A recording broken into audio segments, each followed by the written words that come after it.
The Paris Conservatoire's decision in 1902 to formally close the natural horn class is often seen as the death of the instrument, after a long drawn-out campaign by the Parisian school to keep the instrument alive. Of course, the situation was much more complicated than that, there being plenty of evidence, for example, showing that the horn professor of the time, François Brémond, a horn player who apparently viewed the valved horn as a necessary evil, had been publishing his own compositions and transcriptions for piston horn for at least a decade prior to this changeover.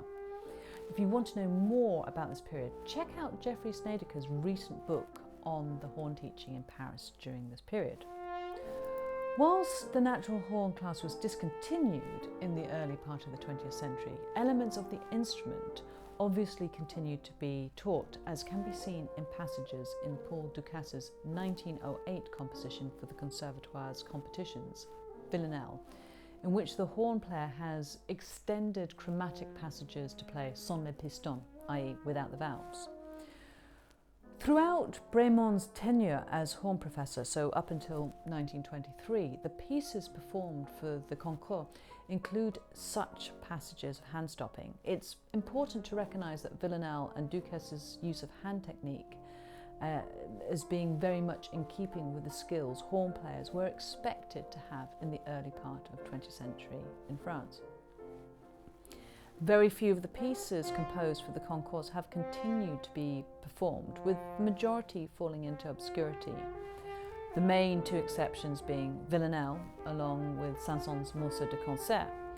These two pieces have remained central works in the modern horn repertoire. Their ongoing fame is likely due to the reputations of the composers, plus undoubtedly the fact that they were part of Denis Braine's repertoire and regularly played, especially the Dukas. Thus, these pieces reached a greater audience than many other Paris pieces. Braine recorded Villanelle with the pianist Gerald Moore in 1932 and regularly performed it. Indeed, it was included in his concert with the Denis Braine Wind Ensemble at the Usher Hall on the 24th of August, days before the fateful crash. What has always stood out to me as a remarkable aspect of Villanelle is how Dukas manages to tick all the boxes for the skills a horn player needs, and yet the piece doesn't come across as a box-ticking exercise.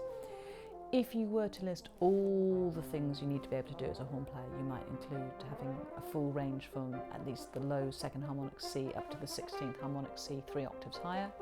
Also variations of articulation and tonguings, muted, echo and hand stop passages, and of course lip trills. Everything is here in this one piece.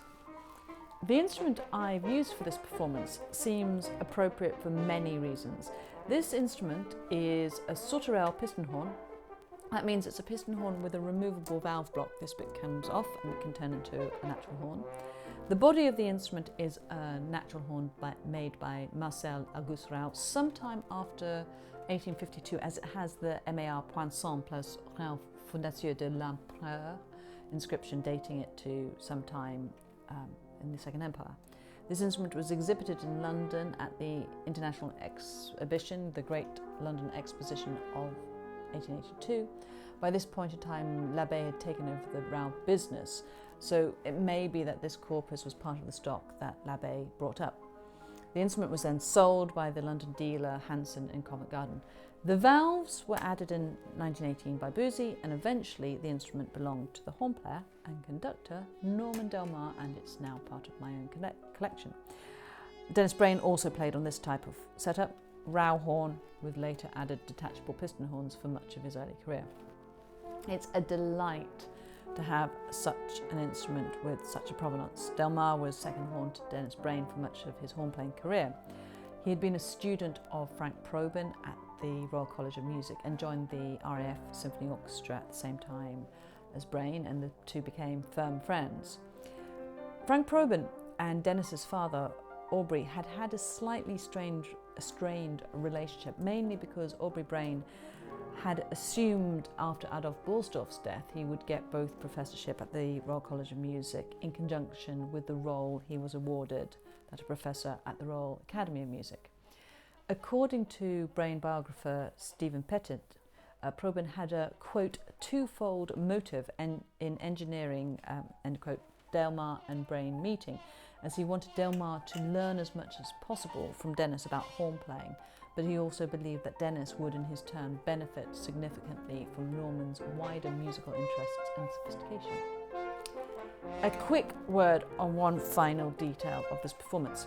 Dukas calls for mute in Villanelle, and this mute I'm using belongs to the Bate collection at the University of Oxford. Many of the instruments that belonged to the great horn historian Reginald Morley Pegg are housed in the Bate collection.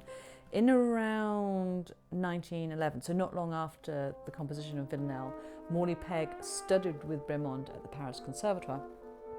And this mute is depicted in Morley Pegg's 1960 book on the history of the horn as the French style of mute. It appears to be early 20th century, making it particularly appropriate for the muted passage in Villanelle.